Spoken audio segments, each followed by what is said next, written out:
One chapter ends and another begins. Sammy Hagar takes over lead vocal duties from the departing David Lee Roth in Van Halen, and the result is 5150. Stay with us. Welcome, friends, to the 3324 podcast. Pull up a chair. We've got a great episode on the way, Eric. This is a classic from our heyday. Pull up a couch. In my pull case. Up a couch. Pull up a cushion.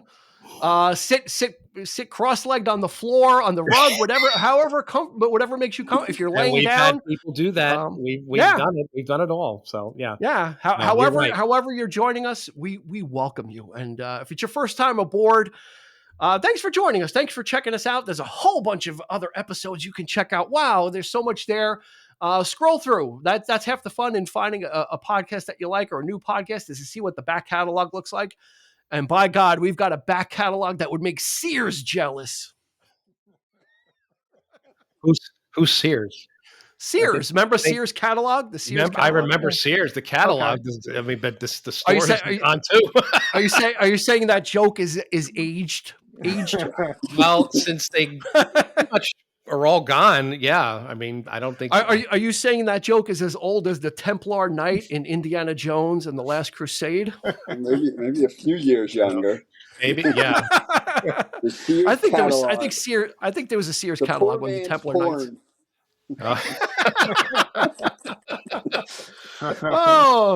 And if you're watching us on YouTube, welcome aboard. Thanks for checking us out. You can go ahead and like and subscribe. That helps us in the algorithm, helps boost our searchability or people finding us, and we appreciate you doing that for us. So without further ado, we've got a great episode. We've got great guests. Eric and I are here as usual. Mr. Cooper, yes. from his comfy couch, always looks comfortable.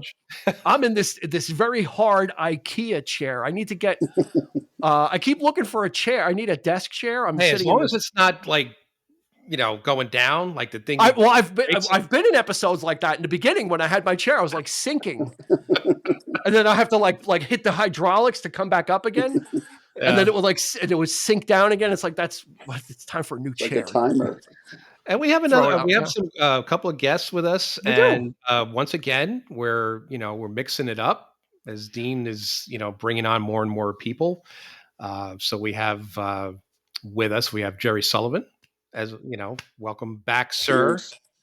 This was your idea for this episode, I believe. Yes, I'm quite excited.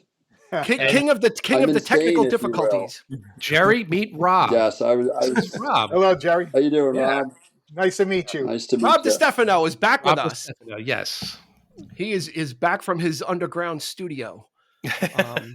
And yeah, we're doing 5150 from Van Halen, which is great. I'm happy that we're doing this. Before we get to that, make sure you stay through this whole episode because we're going to be beta testing a new feature on our a new segment on our program called 3 Lies and a Truth. And we're going to put the panel to the test because I'm the trivia hound. Mm-hmm. So I think this is another fun way to kind of get some trivia pieces out there. We're going to give these gentlemen each 3 lies and 1 truth. They have to sort out what's true and what's the lie. And I knew nothing about this. Nothing at all. That's the most fun way is to spring. This way we get real reaction. So stay with us till later on in the episode. We're going to debut that new segment. But for now, Eric, we did 1984. Yeah, we did. Yep. We did an episode of 1984. So this is a great bookend episode because of what happened in between, right? This is, I think of it when I think of 1984 and 5150, not only are they 2 albums that are numbered, but I think of it as a reverse AC/DC.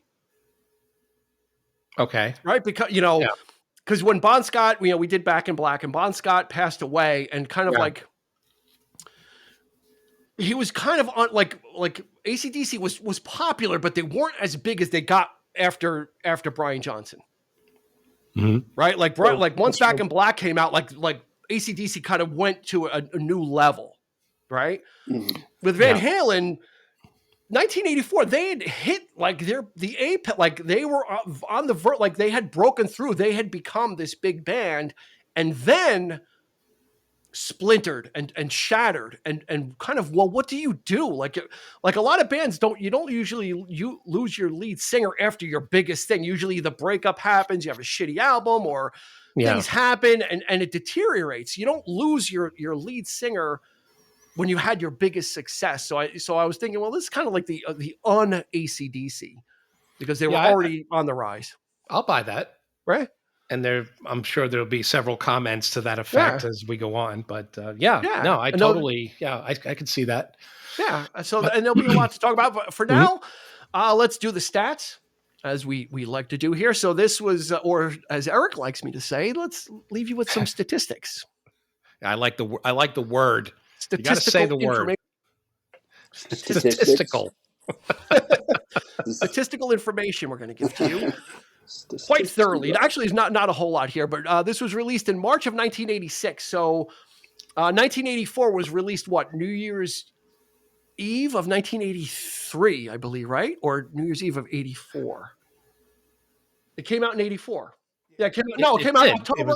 January of 84. January of 84. Yeah. So not 2 years later did all this stuff happen, and Van Halen regrouped and put out an album. Produced by Mick Jones, Don Landy, and Van Halen. That's kind of important because their regular producer, Ted Templeman, David Lee Roth got Ted Templeman in the divorce. So Ted Templeman went with Roth and would produce Eat 'Em and Smile. Ted Templeman actually produced Sammy Hagar's Voice of America album, which came out right before this. So Ted Templeman was kind of in the mix. There were 4 singles released from this. Why Can't This Be Love hit number 3. Dreams hit number 22. Love Walks In hit number 22. I love when that happens. Jerry's favorite, Best of Both Worlds, hit number 12 on the mainstream rock chart. Didn't chart on the popular chart. 6 times platinum. So that's 6 million copies out the door. Not bad. I think not bad for not bad for a reset. Especially in light that I think this album was very divisive at the time.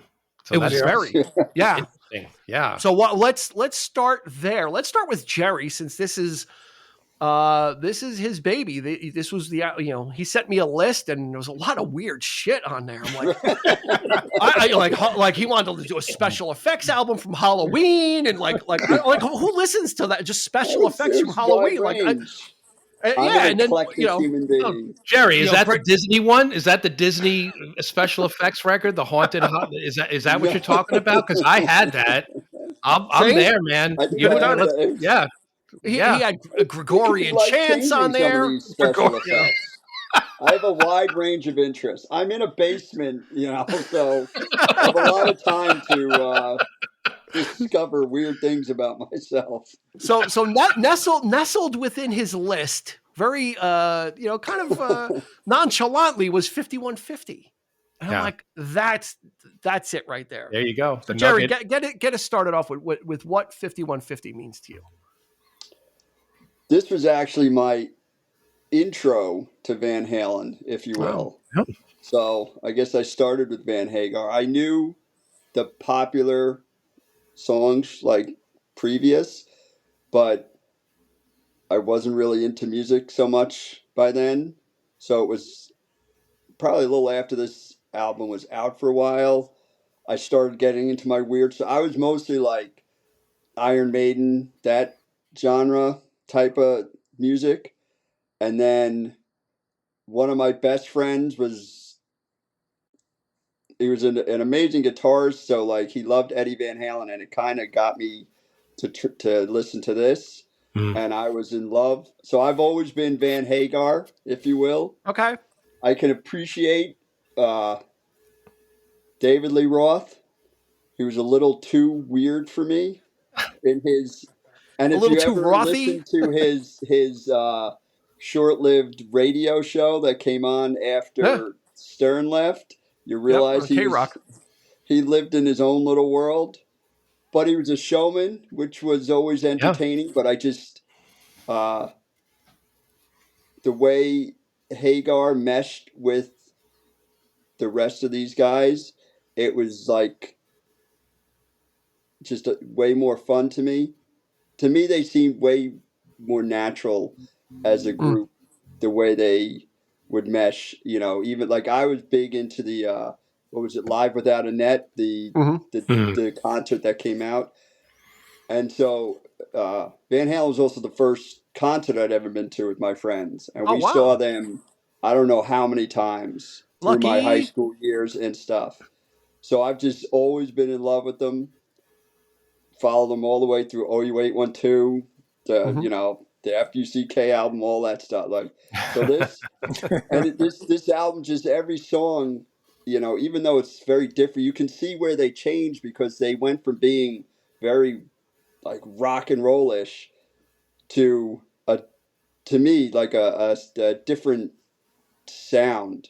You know, now that I think because Hagar could play the guitar, Mhm. it allowed Eddie to do other things, and it just and some of the songs on here, you would ask me to do a cruising podcast at one point, and I was like, I Mhm. think I'm a little behind the '80s, but Hot Summer Nights and Best of Both Worlds were Mhm. played incessantly when I was Yep. driving around with my friends. So like this whole album Mhm. just it was kind of my entry into their world.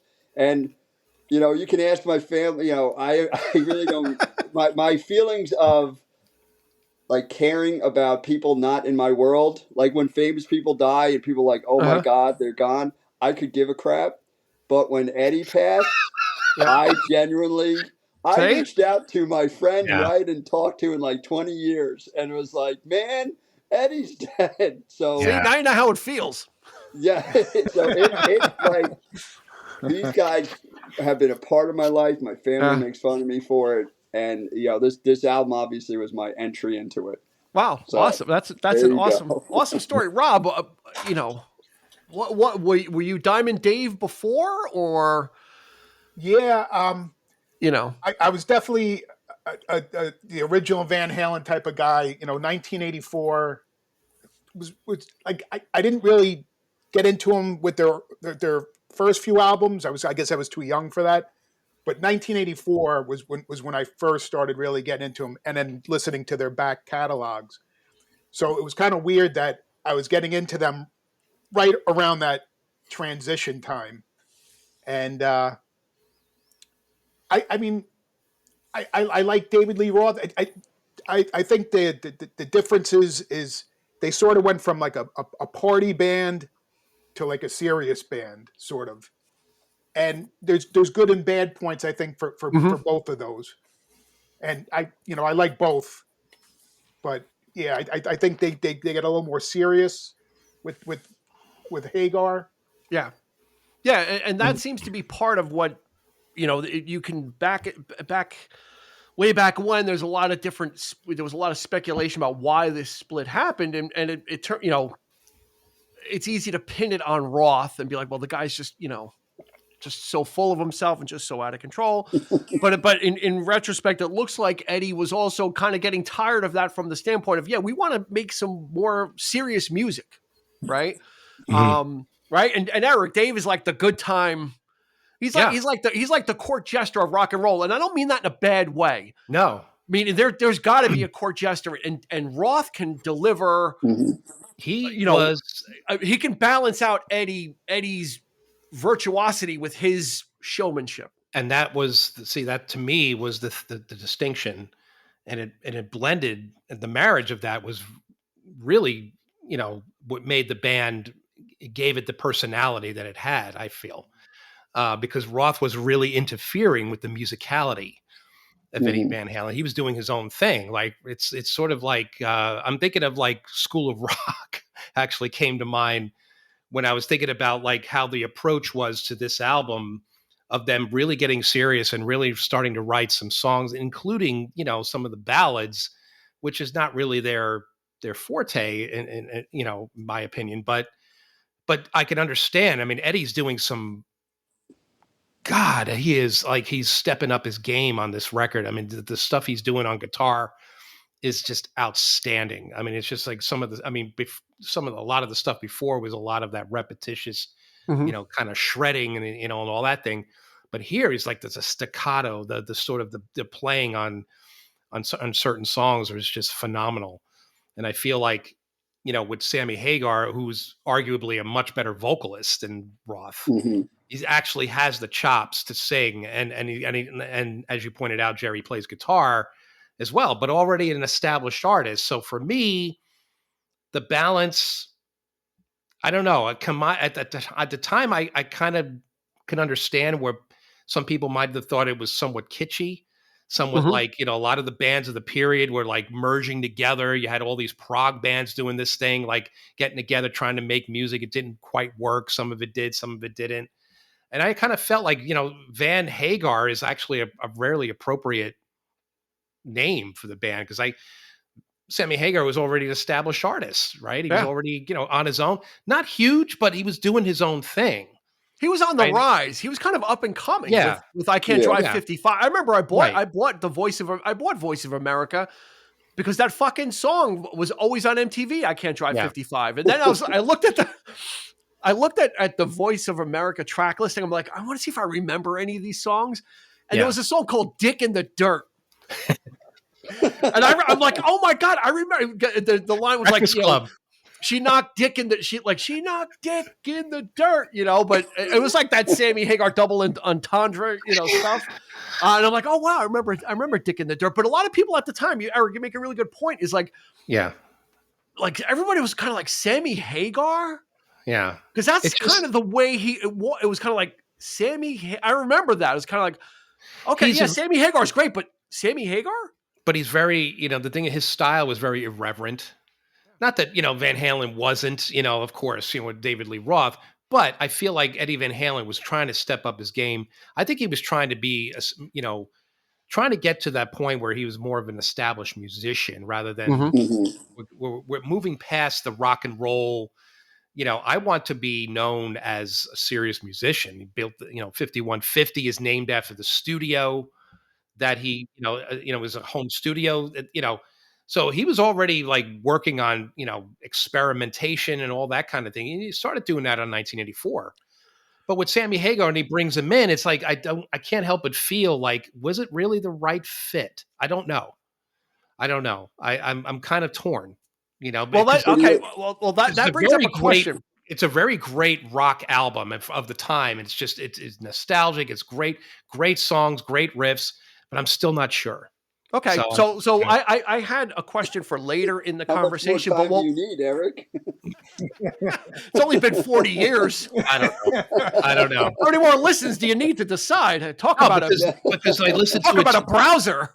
I'm listening to it recently, and I'm seeing like Eddie's side of it, where he's he's really on the rise of being virtuoso. Yeah, you know what I mean? Like not just the like the party band kind of thing. He's really starting to establish himself, and I wasn't sure if Sammy Hagar coming into it.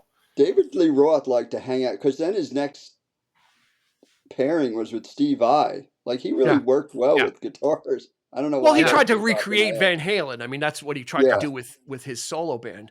Yeah. Eric, is it fair to say that I think this came to mind when you were talking about Eddie? Mm-hmm. More steak, less sizzle. Yeah. Right? Like he started to become more of a functional, thoughtful guitar player as opposed to just the pyrotechnics, which everyone was like, oh my God, he's melting people's brains. Yes. But on this album, he came into more, and it has to do a little bit with the production too, because Ted Templeman used to produce Eddie always on the left channel. Ted Templeman's thing is, well, I want to reproduce what you would hear in a live concert with Van Halen. Yeah. So Eddie would always be towards the left of the mix, with Mick Jones, who is from Foreigner, and Don Landy. They put Eddie back in the mix. He's not as prominent. And more centered in the mix. So that makes it also feel like these songs feel like they don't feel like you hear a guitar on one side and a vocal on the other. You hear like the full arrangement. It feels much the balance fuller when you listen to it. To me, yeah, like that's my difference from with David Lee Roth versus when this started. You feel it more, like you said, kind of all around. Yeah. I mean, I've never been into the technical. I just listened to it type of thing. And hearing that, like, fact you can like I can now really feel that difference Yeah. from listening, previous to what, like, it has a different energy that comes through Yeah, from how absolutely. it was Mhm. produced. Absolutely. Rob, question for you. Was a reset inevitable? Was this was the before we're going to talk about 5150, but I think we need to kind of clear some of this old stuff out. What was it inevitable that this was going to happen? Like was there an expiration date on David Lee Roth as far as like how far they were going to be able to take him? I don't mean as a Probably. person, but I mean as an act, you know. I mean, because David Lee Roth, I mean, he's a great front man and stuff, but he's also, I think he's limited. You know, he doesn't have a great vocal range. Um, he doesn't. His singing style doesn't lend itself to anything. It was he was sort of stayed in his lane, Mm-hmm. and he couldn't really You wouldn't have the deviate from that. balance. Yeah. Um, yeah. I didn't find out about their friction until after the fact, but Mm-hmm. I mean, if you could just see David Lee Roth's first solo album, it was sort of like Van Halen, part two. Yes. It wasn't really anything different. Yeah. Yeah, no, that's you make. I almost thought I was thinking about this the other day. I'm like, maybe we should have done Eat 'Em and Smile with this. It would have been an interesting conversation, but it'll probably take 2 hours. Before, but Roth leaves. Eddie is looking for a vocalist. He actually approached someone else. He approached Patti Smythe from Scandal. Jerry. She's got that song "Goodbye to You." Yeah. She was the first approach. And she's like, interesting, but I'm also right now I'm 8 months pregnant. And I also don't drink. I'm And not into that whole and so she passed just on like kind of the resume portion of these guys, like this would not be a good situation to be in. Not that yeah, I couldn't be yeah, successful, but at the time Van Halen was just like all over these guys just partying all over the place. And she's like, that's not my thing. And then the famous story, right? Eddie Van Halen's Lamborghini yeah, mechanic. He also works on Hagar's, and he said, why don't you, why don't you call up Sammy? And Eddie was a fan of Montrose, which was a band that Hagar was in the 70s. He had actually said that, so they call him up, bring him in, and now they're reinvigorated, they're refreshed, like Eric said. And Jerry, there's a new sound coming. And Rob made a very good point, is that Roth kind of gave us probably what would have been a Van Halen style album had he yeah. stayed. Right. And I really like Eat 'Em and Smile. I dig that. It's so quirky and strange in some places that I dig it as a companion to this. But 5150 is a total, it's similar enough. I think in this one, I think OU812, they really kind of honed in on what this would be. I think this one was Hagar was kind of skirting the line between Roth, like, especially in the opening cut of Good Enough. It's got that breakdown where he's like talking and that was Roth's kind of thing. Like he would like kind of scat and talk a little bit, and then they would have the song. So I think there were some nods to that. But like Eric said, Hagar's voice is just a different animal. Yeah. I mean, you also, you do. I don't know if it was conscious. I would assume it was, but you got to be careful that they're not idiots. They realize that they're taking a huge, chance at their careers here. Like you said, it's still divisive. Like, you still talk to people and they will die on whatever hill they're on. Mm-hmm. Even though, a lot of people can like both, but you figure Hagar had to kind of figure his way. I do think he still brought the same energy that Roth did. I mean, I loved watching him on stage because he was just as wild as Roth was, but I think he brought just more musical talent Hmm. to a Yep. band that allowed him that, which, like Eric said, allowed Eddie to more explore what he wanted to explore. He didn't now have to drive in David Lee Roth's lane. They could Yeah. go everywhere. Uh, and that's what I like. That's kind of the energy. Like, you know, to see to watch Hagar on stage work the crowd.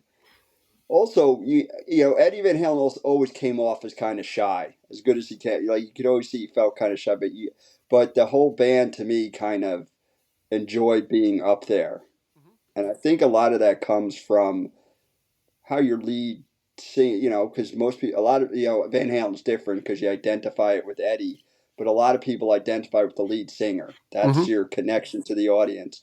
But he included the band a lot. He was all over the stage, bringing them up. That to me is what I kind of fell in love with. Again, not fully knowing. I knew David Lee Roth existed, kind of like what Robert said. I didn't know I knew there was friction. I didn't know it was as it was. Mhm. But when I would look back to David Lee Roth, it just never got the same feeling as I did from when I Yeah. started listening to this. Is the word we're looking for options? Did the arrival of Sammy Hagar give Van Halen more options? Right? Meaning to expect, since he could handle, he could Yeah. do the David Lee Rothy style stuff if they wanted to, right? If they wanted to lean back into that, they Yeah. could do that. But Hagar, I think the operative word is options. Like if Eddie was looking to do different things, Hagar gives him more options because he can handle. Hmm. I mean, we could pick. I guess we'll go with probably my favorite song, but let's talk about Dreams. I mean, I think that's probably emblematic of what this experiment was because you can hear Hagar delivers one of his best vocal performances, and it's Hmm. soaring, and it's not. And I couldn't, I could picture Roth singing parts of this, but I can't. There are other parts I'm like he wouldn't be able to handle it. No, you wouldn't get the same emotional draw from Dreams. I agree. Dreams is one of my the way it starts and the second guitar solo in that Mm-hmm. near the end. Listening to it while I was driving home, like that will always get my blood pumping. Yeah, Just the way it kind of, you feel like you're almost flying with it because of how the song he just picks it up. But being able to do that with the keyboards, all that stuff, I think it's, options is exactly the right word because they could now do way more with a song than they could with David Lee Roth because he wouldn't have the range in his vocals that Hagar had. yeah. It would have been Bozy Pop, Zitty Pop. Humming Not baby, quite the humming same baby, feeling. humming baby, baby doos up.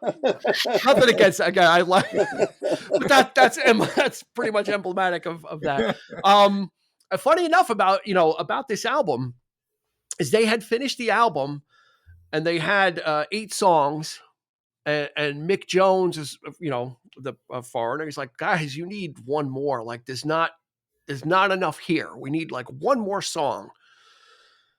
So Hagar left, went home, wrote a song, and the final song that was added to the album at the very last second was Dreams. That was actually not a part of this original. Like that was almost an afterthought where Mick Jones says, "You guys, we need one more here." Um, and it's probably, and like you said, it's probably one of their best songs. Or Rob, what about this album kind of grabs you that's different, that hits you in a different way than the previous lead singer? Yeah, as I was listening to it, I think you guys had alluded to it. It's a little while before. I would try to hear David Lee Roth singing the songs as well, and like the first 3 tracks, "Good Enough," "Why Can't This Be Love," "Get Up," are songs that I could see David Lee Roth singing as well. And "Dreams" is that one song where I think that's the demarcation Mm-hmm. Hmm. between the Roth era and the Hagar era. That's sort of the song that changed them over, I think. Because there's no way I could see David Lee Roth singing that song "Dreams." Yeah. David Lee Roth isn't like a ballad type singer. It's not his Hmm. it's not his way. Um, I don't think he would want to do it, and I don't think he would be good at it either. But yeah, the good enough. Why can't this be love? Get up. Those are the rockers that I sort of think.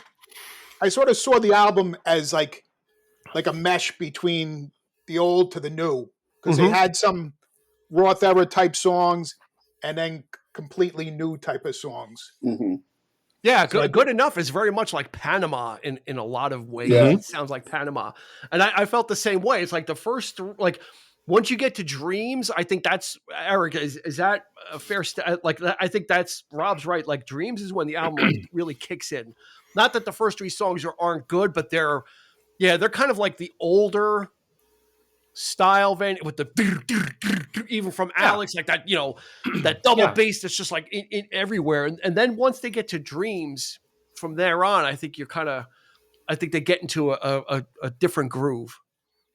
Absolutely. I mean, we had to have Sammy in there somewhere, right? I mean, he has got to bring his own because he's already an established songwriter, Mhm. So there had to be something that is distinctly his, his voice, and I'm talking about like not just his voice, but his songwriting and that kind of thing. So it was different. And so for some people just wasn't their cup of tea. I mean, it was just as like, wow, they're doing like this sort of like a song very much of its time, like but it reaches an emotional high that I don't think previous stuff had ever reached in that sense. Like Yeah. as you pointed out, David Lee Roth is always the clown, and it was always that it might have gotten almost there, but maybe in Eddie's mind, like let's do something, let's get it there. But like he would always just go off on his own tangent and Mhm. just kind of tip the boat over in that way. But it was just yeah. I mean, but the question is like, were people prepared for this? Were they really looking for this kind of sound in the Van Halen camp, which is Mm. interesting, so it makes Yeah. it, but I think the album is just rock solid. I mean, it's just, it works, but I just can't help but feel, was it the right balance? I don't know, like Yeah. I just don't know, it's easy to question it, only because Sammy Hagar is already, what was he thinking? Does anybody know what he was thinking about joining such an established band? I No, mean, it he would, was. I I mean, don't think there was any. I don't think he had any hesitation or qualms about it. I mean, they were all okay. on the Warner Brothers label. Yeah. He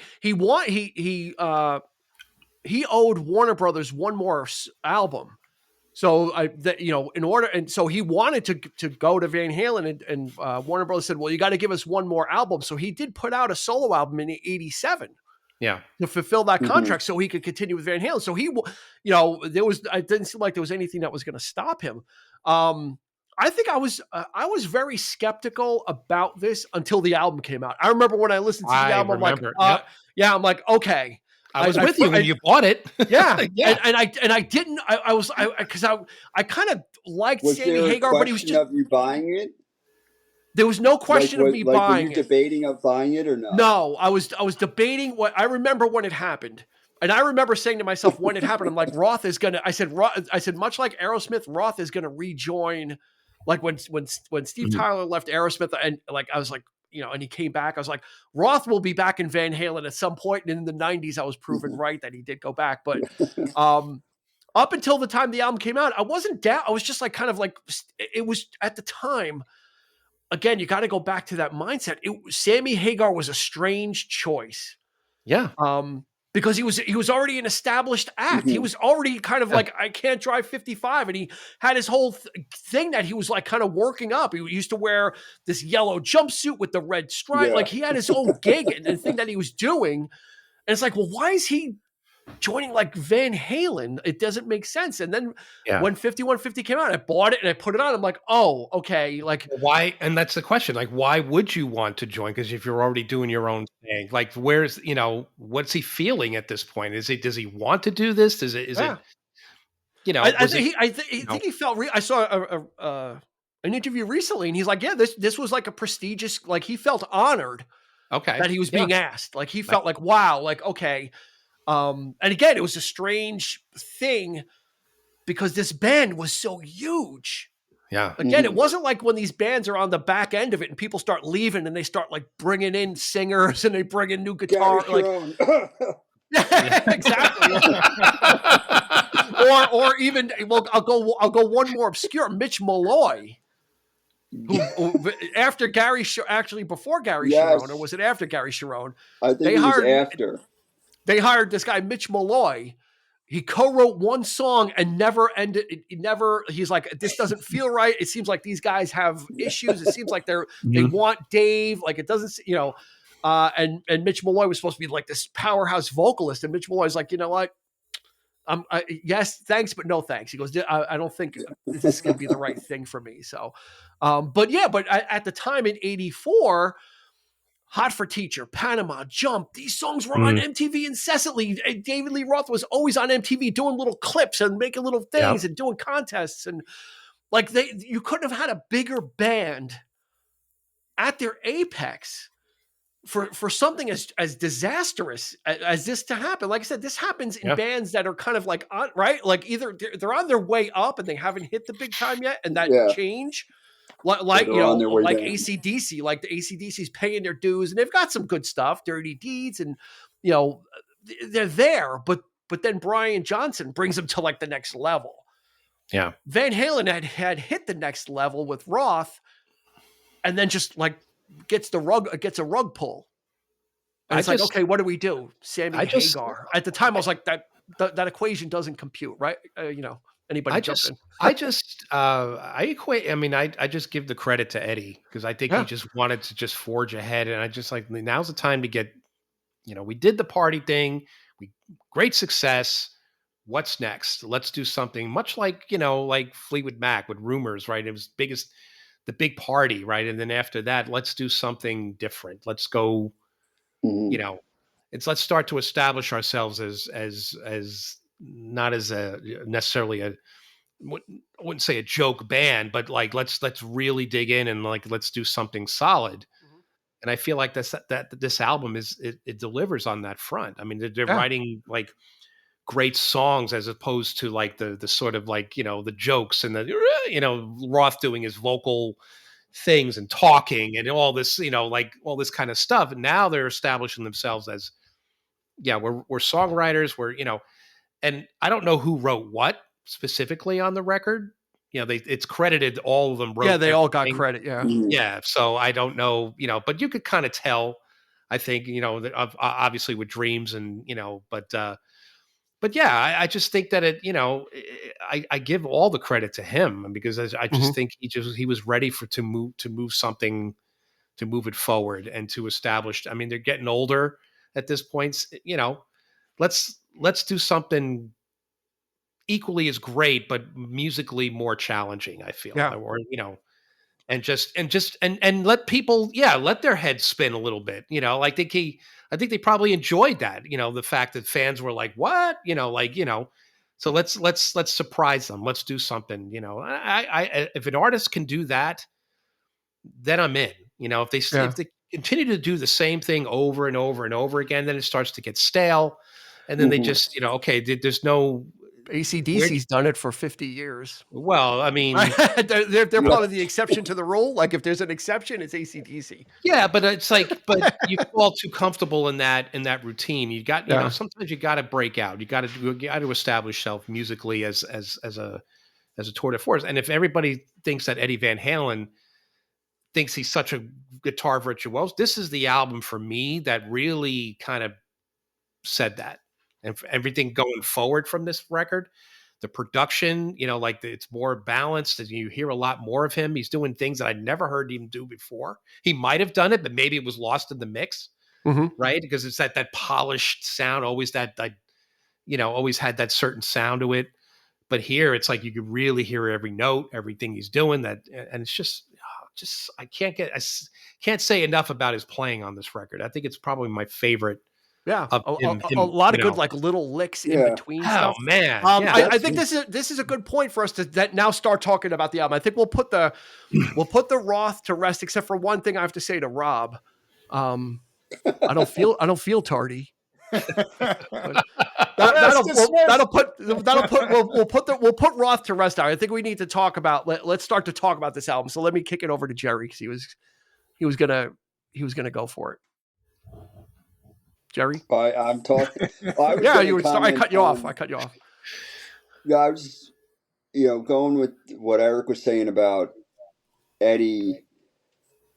He's one of the few where he was like the musician of the band.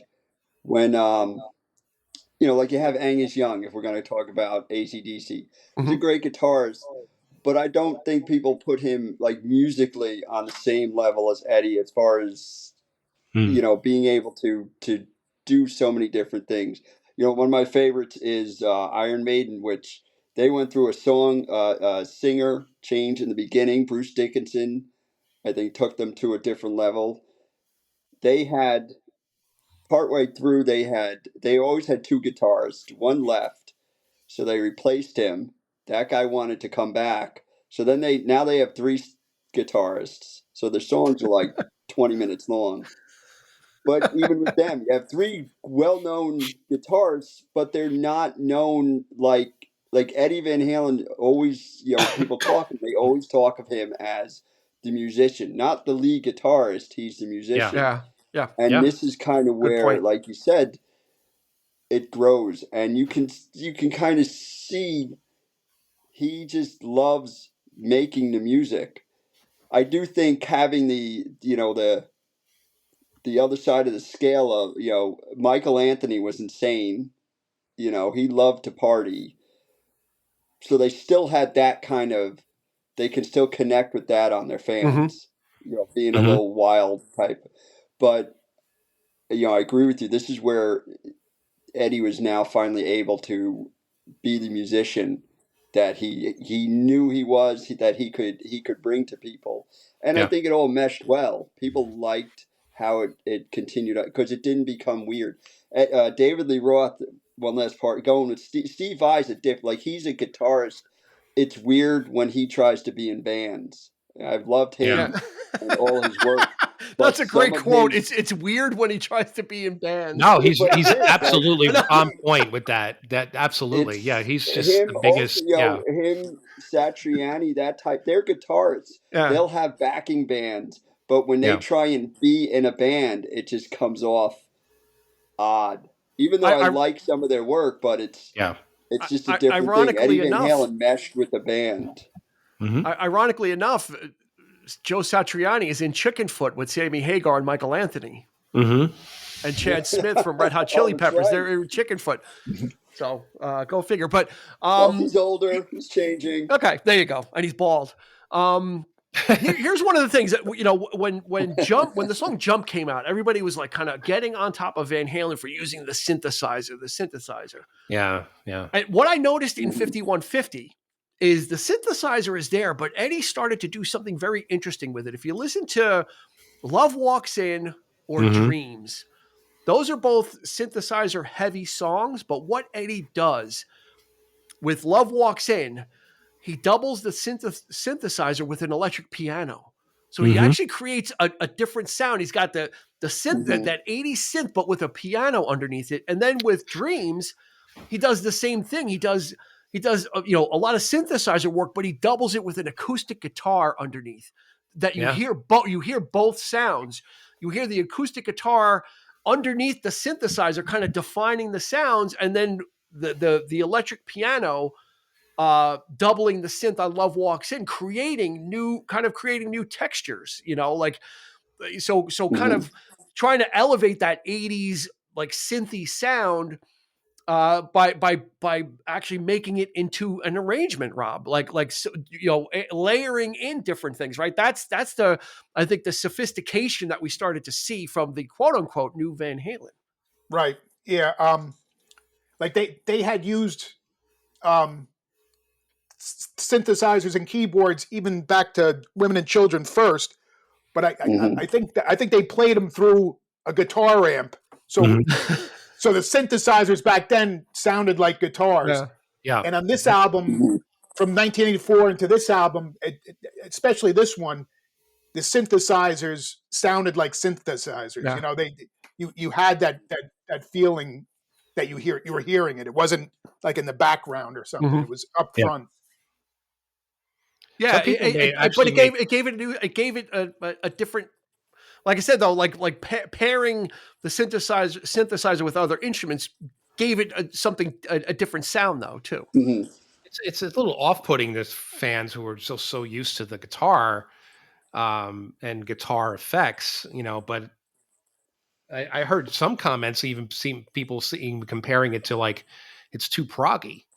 Like Eddie Van Halen is getting too Huh? like with the keyboard, like Geddy Lee, for example, at Rush, like he would, they bring the synthesizer in their music, which after a while people started, it's kind of wore out its welcome. But in this case, he might have, but the fact that he could play, the synthesizer so well and establish those, and layer those notes, and it's very well orchestrated and well used Yeah, Yeah. compared to some people just playing like, it's not like Jump where it's like did did. It's just notes. Here it's he's actually doing something with it, which yeah, I admire. I think he's bringing that virtuosic note those virtuosic notions to what he's doing even on the keyboard there, and which is and it just proves that how much of a brilliant musician he was. So yeah. There was definitely that bring it growth on. from the Yeah, basic Jump riff, which yeah. was good. It fit for what it was, and then the leap that he would make of, well, yeah, we're going to incorporate this. We're going to make more of an effort to not shy away from it. And if the fans don't like it, too bad. But you know what? The fans loved it. They ate Hmm. this. They literally ate this album up. The song 5150. You guys are all Oh, familiar with it. I was. that's my It's your favorite. that's One of like your a favorites. perfect song. Okay. I listened to this album so much recently that I started to think that the song by the Foo Fighters, Everlong, was inspired by 5150. There are parts of the song 5150 that sound like Everlong to me. No Or doubt. as Christopher Walken would say when he hosted Saturday Night Fever, Saturday Night Live, Foo Fighters. Wow, I thought we'd get through a whole one without No, a. I think that I heard Dave Grohl Oh, really? um, He meant mention as really? such. Okay, Yeah, see? Still got the Really? ear. maybe not There you specifically go. the Okay. song, but I know Eddie was a huge influence. So I know that Yeah. much. But yeah, Listen yeah, to 5150 and then listen to the yeah. song Everlong. It's not the Mhm, whole song, but there are parts of 5150. I'm like, wow, that kind of sounds a lot like Everlong.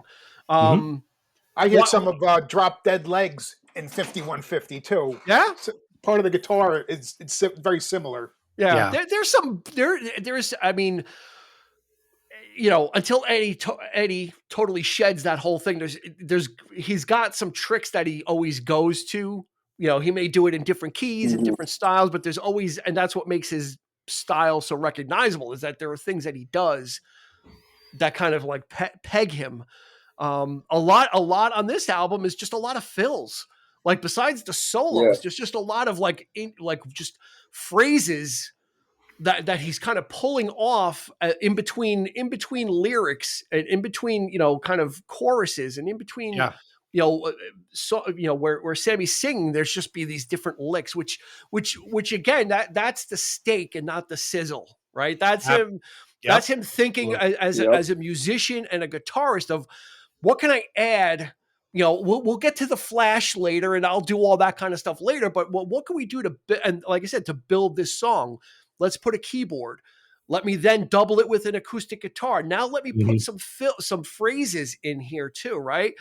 Which does make the music more sophisticated, and maybe that's what people loved and people hated, right? Because it Hmm. wasn't that the stripped down balls to the wall Van Halen assault. This was kind of like Mhm. Van Halen, literally 2.0. Yeah. Yeah. I mean, get the song "Get Up" for me. Just the riff in that it's so unusual. It's not unlike anything I've heard. It's Like like it goes from like used to the rhythm, and then it's song like Jump, and then you have that long extended solo with it's like, but this is like, it's interesting from the get-go. Like, right, the whole song, you don't Yeah, even from need a the solo. drums in the beginning. Oh, it's It's phenomenal. Yeah. Yeah, yeah, to me, it and when sounded it a lot changes like in the Hot for middle. Teacher. Yeah. Yeah. But Hmm. once it gets Yes. going, it has that chugging, like that. Oh man, it's just so. Yeah, this is, you know what, he's like stepping up his game here. I mean, I can't, like I said, I can't say enough about his playing on this record. It's so interesting to listen to, and I almost wish it was an instrumental album. Let's take Yeah. Sammy out of it, man. I want an instrumental Eddie Actually, Van I Halen could album. I can You know, arrange that. I can arrange that. I have the tools. I think wasn't this their first album that didn't Without an have an instrumental. instrument? Yeah. Yeah. It was the first Van Halen yeah. album that did not have an instrumental on it, which is kind of, again, I mean, Inside is close. I mean, it's not really Inside, has a bunch of lyrics, but that seems like it was going to be the closest to like a throwaway kind of, that could have been Mhm. like an instrumental. Yeah, that feels like they were just hanging out and Yeah. someone recorded them without knowing. Like Michael Like Anthony just started playing a bass, and then Roth they could have just sang that started song. riffing around it. And That's like a Roth it's song enjoyable, but because it's a lot of like studio chatter and stuff. yeah, banter and stuff. Side two, Jerry, opens with Best of Both Worlds.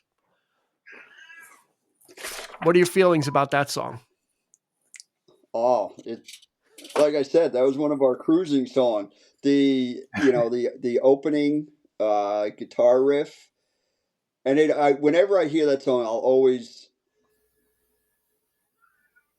they always do the same kind of dance on the stage. I was They watching the video always today. line up. Yeah.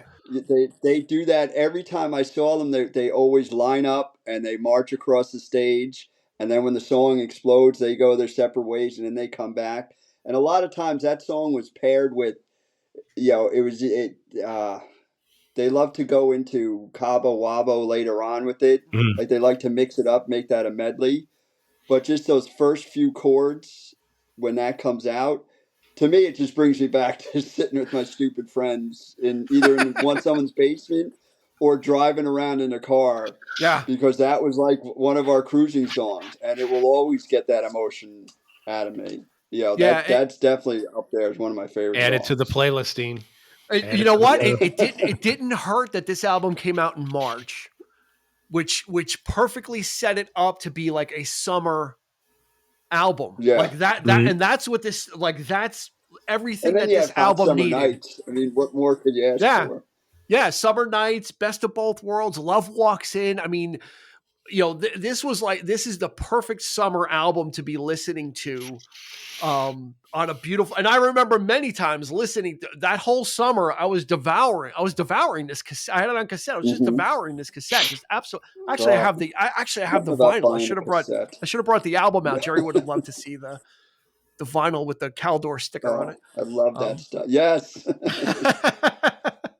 Why Can't This Be Love? That's probably the most, non-emblematic, because that's so synth heavy. I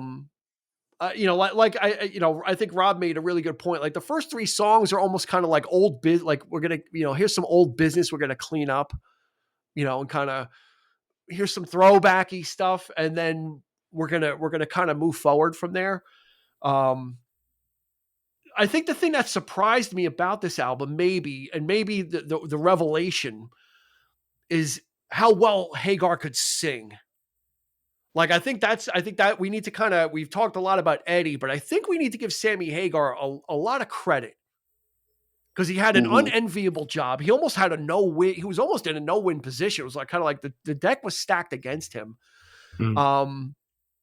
I Can't Drive 55. It was kind of like, okay, but the stuff he does on this vocally, they really put him through his paces, and I think we got to give him credit for that, because I think that's what made it the difference. If he had just kind of came in and sang, it would kind of be like, okay, yeah, but he really, like in Dreams, really kind of going into the upper register, really kind of really kind of delivering it in a similar enough but different way than Roth. There are some similarities. You can kind of make a few connections, but then there's a whole other side to Sammy that is his alone, that he brought to it. Rob, is that kind of fair to say? Like, I think we have to kind of acknowledge Hagar in this Van Yeah, Hagar absolutely. equation. And I think one of the things that made it the transition to him a little better was believe it or not, was Michael Anthony. He goes sort of under the radar because his backing vocals Yeah, help a lot of songs, and I think his backing vocals sort of helped Sammy Hagar find his place in the band because it sort of kept that continuation, but allowed Sammy Hagar to shine in a way. yeah, and it gave it that comfortable Van Halen feeling when you still heard the same backing vocals. Now, just a side note about Michael Anthony. Talk about a guy that got done dirty. Right around this time, I think around the album 1984, they made Michael Anthony sign everything away. They said, you need to sign this. You're like an employee now. You're not going to get any songwriting credits. You're not going to get any of this. You're not going to get any of that. Sign it, or find something else to do. And he signed.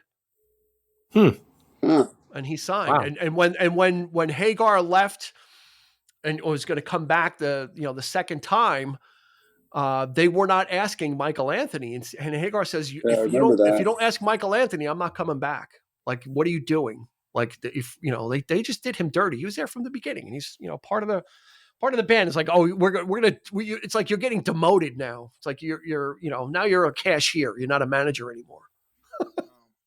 So strange. Anyway, that's just a little side note about Mr. Michael Anthony. Is there a reason why though? Like why? I don't know. I think it's just the Van Halen brothers kind of.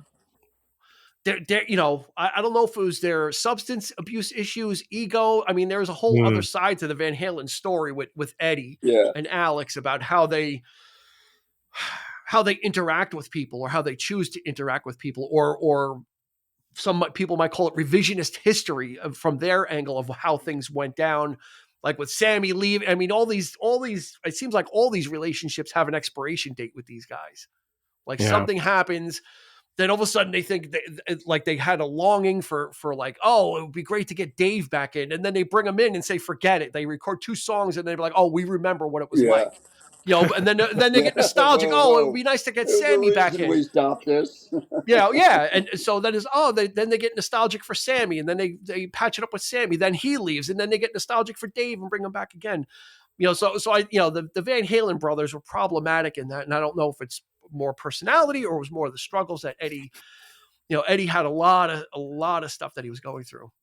The interesting thing about this album, Eric, is in the age of MTV, they made no videos. They did not make any music videos. They did that concert that Jerry likes, Live Without a Net, which was after the fact. Yeah. They did a clip for the song Dreams, but it was the Blue Angels pilots flying through the sky in an era where image was everything. And especially how virile Van Halen was on MTV, right? How they were always such a big presence. To not do any videos. That's surprising. And have this album be as popular as it was is pretty amazing as well. It's surprising, but not surprising, given the fact that this was like I said. I mean, he had established his own recording studio. He's like trying to push the music forward. Yeah, I'm not. It makes sense. But on the other hand, it's like, but they're not used to. You're used to seeing that from them. Yeah. Everything was visual back in the 80s. Like, you had to have a video. Like, that was right, Rob. That was like part and parcel. It helped sold it. Yeah. Yep. Like, we need to, they want to, especially with something like this, like, you'd want to see that, but they did not do anything. It was like an interesting kind of strategy, but it seemed to have paid off. It's possible that they maybe did it because when you think about it, Roth was almost the exact opposite. Everything was video oriented with him. Mm-hmm. Right. Yeah. Right. And I think they wanted to separate themselves from him in that sense, Give me a bottle of anything and a glazed donut. That's right. Right, he was making the long form videos. He was dressing up in the fat suit as the producer, and I mean, it was good fun. Like that was all good fun. But yeah, it might that might have been their response is let's do the anti Roth thing and not make anything and let the music speak for itself, right? And not be this like, and maybe they didn't know what the image was going to be, or maybe they didn't know if this was going to be successful at all. So why push the chips in when we're not entirely sure anyway? You know, this, you know, I don't know sure what the that thought was, why they that didn't had make to any. be scary as all hell. Yeah. You know, like they like you said, they left at the top, and now they're trying to bring in something that's very different. You know, and you risk. You hope you gain new fans. You hope you don't lose all your old fans. I could, you know, Yeah. it's a tough position to be in. Yeah. I mean, obviously Yeah. they made it work. They did. Yeah. And this is just, I think it's a forgotten classic because I think a lot of people kind of look at the later stuff like OU812 and some of those, you know, where they did kind of really fit into the, you know, get into their stride. And this one is kind of like that in betweener. And I was reading some reviews. There are still people today that hate this album. They don't like. They're like Sammy Hagar is like the worst lyricist ever. His stuff is so hokey. Blah, blah, blah. It's like, well, it's rock and roll. It's going to be about sex, love, drinking, or a car, or metaphors for all those. So you know, we're not reinventing the wheel. Yeah, and he definitely leaned into the times too. I mean, you think about some of the stuff that was out there at the time, and he was he knew what he was doing. So you know, you bring that in, and it's they kind of needed that to stay afloat. Yeah, and I think they matured as they went along. I think they did find their groove. Like I said, especially with OU812, I think that really kind of became okay. Yeah, this is what Van Halen is now, and people were like, okay, you know. One question before we get to our new segment, Jerry, is this term Van Hagar, is that a diss or a compliment? I think it's to me. Let me before you answer that. I know the company tried to make them. Warner Brothers actually wanted them to change the name to Van Hagar. That I think, to me, if they did that, would have been an insult, because it was still driven by Van Halen. It's not an like I say it just to signify that's era. the side of that fence I would kind of fall on, but that would have been an insult. Like that, if I was Eddie and Alex, I would have been insulted because they brought him into the band, and yes, it was different. Yes, it would, but it's still, and it's, most people think of Van Halen, they think of Eddie Van Halen. So at that point, it's an insult. I don't think it's an insult like when people use it to distinguish which side of the coin they're on. Okay. But if they ever changed it, that would have been insane. Same question. Is it a diss or a compliment to refer to them as Van Halen? Like Jerry says, in some ways, it lets you know exactly what you're referring to. Yeah, I think, as what Jerry said, I think it's people use it as a demarcation point, just to distinguish between the two different eras. It just makes it simpler. You say the other era wasn't Van Roth. That's true. His name didn't start with H. There you go. That's why. All right. It's time to uncork a new segment we've got here. It's called 3 Lies and a Truth. So I'm gonna give these gentlemen 4 statements. 3 of them are false. Only one of them is true. I'm gonna read them off, and then we'll go in order. Just give me your answer, and then I'll get an answer from everybody, and then we'll go through. Okay. So here come the 4 statements. 3 of them are lies. 1 is true. A. In addition to Patti Smythe, Daryl Hall was asked to join Van Halen after David Lee Roth. B. 5150 is Van Halen's only #1 album until their first greatest hits album. C. Eddie Van Halen invented the tapping technique that was used so famously on Eruption. The tapping. D. The term 5150 is police code for a homicide. Okay. A, in addition to Patti Smythe, Daryl Hall was asked to join Van Halen after Roth. B, 5150 is Van Halen's only #1 album until their first greatest hits album. C, Eddie Van Halen invented the tapping technique used in Eruption. D, 5150 is police code for a homicide. Eric, 3 of those are patently false. Only 1 is true. What's it going to be? Man. Wait. Go ahead, Eric. I think I know this. Want me to skip you? I'm going to say that I'm going to say B. B is true. Yeah. 5150 is Van Halen's only #1 album until their first greatest hits album. B. Rob. I'm going to go with Eric, and I'm pretty sure it's B. B. 5150 is Van Halen's only #1 album until their first greatest hits album. Jerry. Three lies and 1 truth. I'm going to say, I'm not sure. I know 5150 is police code. I thought it was for a crazy person in the street. Okay. And I'm pretty, I think it would be kind of crazy if they named it after a murder. So, okay, D is not it. But the other one I was going to lean towards is B. I'll say B, so. I 5150 guess is Van Halen. 5150 is Van Halen's only #1 album until their first greatest hits album. Okay. I know he didn't invent the tapping. Okay, so all 3 of you picked the same thing. Yeah. So the first lie, 5150 is police code for a mentally unstable person. It is not police code for a homicide. Okay. So that's a lie.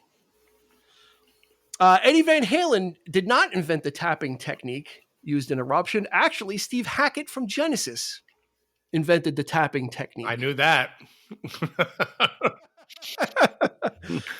So that leaves us with 5150 is Van Halen's only #1 album until their first greatest hits album. And A, in addition to Patti Smythe, Daryl Hall was asked to join Van Halen after Roth. The truth of the matter is, in addition to Patti Smythe, Daryl Hall was asked to join Van Halen after David Lee Roth. He just revealed it to Sammy Hagar on an episode of Daryl's House. He said, Sammy Hagar said, crap. Hey, Sammy Hagar said, I heard some stories about Eddie coming to see you. And Daryl Hall said, Eddie Van Halen came to see me before you were approached and asked would I be interested. And he said, I thought it might have been a joke, but it seemed like he was serious. And I said, no, I'm good with what I'm doing right now. Because that was in the middle of Hall & Oates' major run. 5150 is Van Halen's first. 5150 is Van Halen's first #1 album. They would have the next 3 would be #1s with Sammy. OU 812 for Unlawful Carnal Knowledge and Balance. They actually had 4 #1s in a row. So, Daryl Hall, you're a rich girl. I can't. Oh my God. I can't see the '80s Daryl Hall with the suits and the private eyes and all that kind of stuff. But they got that guy. What was it from Extreme? Larry Sharon. Yeah. Well, he's a little more rock. Daryl Hall is like Blue-Eyed Soul. But nowhere near the voice that Sammy Hagar has. I mean, come on. What's that, Jerry? What would have Oates done without Hall? I don't know. He would have cried in his oats. He would have sowed his oats. Yeah. Finally, I got rid of him. Yeah. He would have toured as Oates. He could be assistant producer on Howard Stern's program and substitute for Baba Booey. Right? That's the famous thing. You look like John Oates when they had the mustache. Gary Delabate. Oh man! So that was 3 lies and a truth. I think that was fun, right? That was a fun exercise. So we're gonna do those going forward in our music and our movie episodes. It's a fun thing. Hopefully at home, I don't know let us know on social media what your guess was. But it was Daryl Hall. Actually, maybe I'll post the clip. There's a clip of it. Of them having the conversation about it. So maybe I need to post proof. So as people don't say, oh, it's full of it.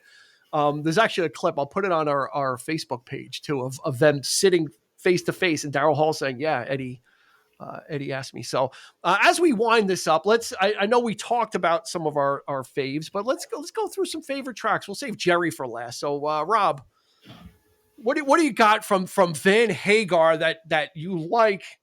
That's different from Women and Children First and Van Halen 2 and all that stuff. Believe it or not, Get Up is it wasn't like when this album first came out, that wasn't my favorite, but over the years, Get Up has been the one that I like the most on this album. Scorcher. Yeah, it's a good rocker. I the guitar work on it is great. Yeah.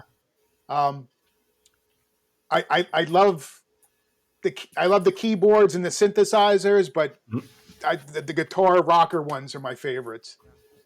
Still the classic Eddie sounding stuff. Yeah, right? Yeah, definitely. Eric, what do you got? Get Up, yep. Summer Nights. Wow, Get Up. It seems like a hidden gem. Yeah. All right. Summer Nights and 5150 are the three. All right. I'll pick it up there then and go and I'll take your 5150 because that seemed to be a song I forgot about. Mm-hmm. Because when I was looking at the track list, I'm like 5150. Is that? I was thinking, oddly enough, the trivia. I'm like, is that an instrumental or is that something? I couldn't remember what 5150 was. And then when I heard, I'm like, oh shit. And the more I was like, wow, like a really a great, technically album closer. Inside is kind of like, kind of a throwaway. So I'm going to go with 5150, and I have to go with Dreams. I used to play that song all the time. Any opportunity I had, I would just play Dreams because it just has that, like Jerry says, has this uplifting sound. And Hagar is just, it really shows what he can do. Anybody can scream, in a studio, anybody could scream. The great thing about that Best of Both Worlds tour video is Sammy's performance is spot on. Like he's not like flattening notes or anything. I mean, he's delivering exactly the performances that were on the record. So a lot of those videos are on YouTube and check them out. Again, he kind of, really like leapt in the respectability meter back then, because it was kind of goofy with the Can't Drive 55 and, that whole thing. And then he kind of joins and puts in vocal performances like that's like, wow. Mm-hmm. And then it only got like I said, with OU812, like Black and Blue and just, so much good stuff that they had on the horizon. So Jerry, we're going to leave the last word for you on favorite tracks. I'm actually going to copy you, Dean. Dreams. Yeah. That gets, it's just all very, like you said, emotional, uplifting. I'll say it again, the second solo in that, the way that just, you almost feel like you're flying as it like crescendos into it. And then 5150, there's something about everything seems so smooth in how all the parts of the song transition into each other. And it just, like from the start of it all the way to the end, like it just feels like everything is right where it's supposed to be. And I don't know what it is about it, but just the way, like that opening riff and just the way it all kind of, you go through different changes, of the feel of the song, but something about it, everything is just smooth, and it's just, I can listen to that one nonstop, constantly. So yeah, I'm with you, Dean. And Dreams and honorable mention to Best of Both Worlds for like the arena song. Yes, it's like like fist pumping in the arena, like yes. Can I say something about Best of Both Worlds? Sure, go for it. I was watching some videos on YouTube, and one thing I came across, and now I can't get out of my head, is if you listen to Best of Both Worlds, listen to Kool and the Gang Celebrate, and they sound very similar. Really? Celebration by Kool and the Gang? Like Celebrate Good Times? Come on. Part of it sounds very similar. All right. So we have Foo Fighters on one end with Everlong, and now we have Celebrate for Best of Both Worlds. All right, so it looks like maybe Van Halen's not that original after all. Maybe they're just a bunch of plagiarizers. You're ruining it for me. They're like the new Led Zeppelin.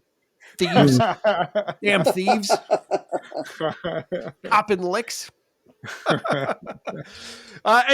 Anybody got some final thoughts before we close it out? All right. A lot of silence. Great record. Yeah, great album. There's a 2023 remaster on Spotify. And it's actually pretty good. Yeah. Check it out. Very good mix.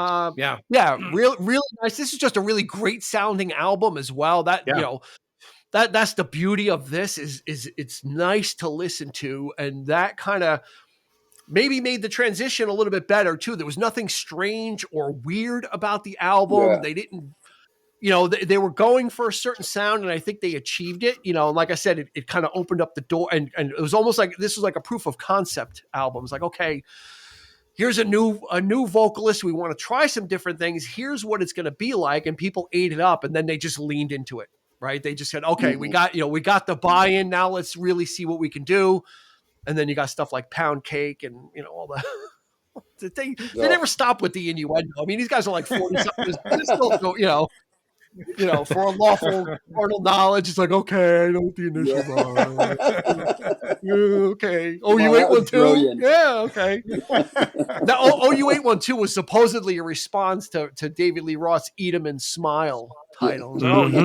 But Roth, Roth's fortunes wouldn't be as successful. Like his album after Eat 'em and Smile, Skyscraper, was less. It had, Living It Just Like Paradise. And it was, Billy Sheehan left at that point. Steve Vai, that would be one more for him. And, the bloom was kind of off the rose for Roth. And that's the thing is, I think that's what Van Halen was looking for, was like, we need a long-term plan. We need longevity. Yeah. And we may not get it with, Dave is great and he brought us this far. But if we want to make music that's going to sustain, I think that's where Eddie's head was, is we're going to need a change. And they had all gotten tired of it, and Roth was also like, oh, Eddie, you're doing too many other things. Like you're doing all this other working with other people and you're not concentrating on Van Halen. So there was a lot there. There's a lot of articles you guys can research and read yourself. But for us, that's going to do it for this episode of the 3324 podcast about the album 5150. There's a lot of numbers in there. A lot of numbers. Just remember the 3324. That's the most important one, because that's where you're going to get your best podcasting for music and movies each week. We're going to bring it to you. If you're watching us on YouTube, go ahead and hit that like and subscribe button. There's somewhere down there. That helps us. And it also lets you know when we've got new episodes coming out. So that's a good one. Jerry, I'm glad we got your technical difficulties straightened out. Thank you for your patience. So we could get you, now I'm just going to have to reel in the tin can and the string from your house. You're going to have to reel it all the way back in. It's miles. It took us a while to get the can to you. So now I'm going to have to go and get the can and bring it and reel up all that string. Yeah. Did that ever work, by the way? The tin can and the string? That was like a thing, right? From somebody. Yeah. It worked? Well, that's because you're just talking. It's like the same distance. It wasn't the can didn't really do anything. I think it's kind of the same concept of like speaking. No, it does work, but it's okay. Obviously not from Connecticut to Poughkeepsie really not as good as the internet does. What are you giving away my address for? What's that all about? Tell people. Well, who knows? Maybe you're the one in Poughkeepsie. That could be. That could be, or POC as they like to call it, apparently.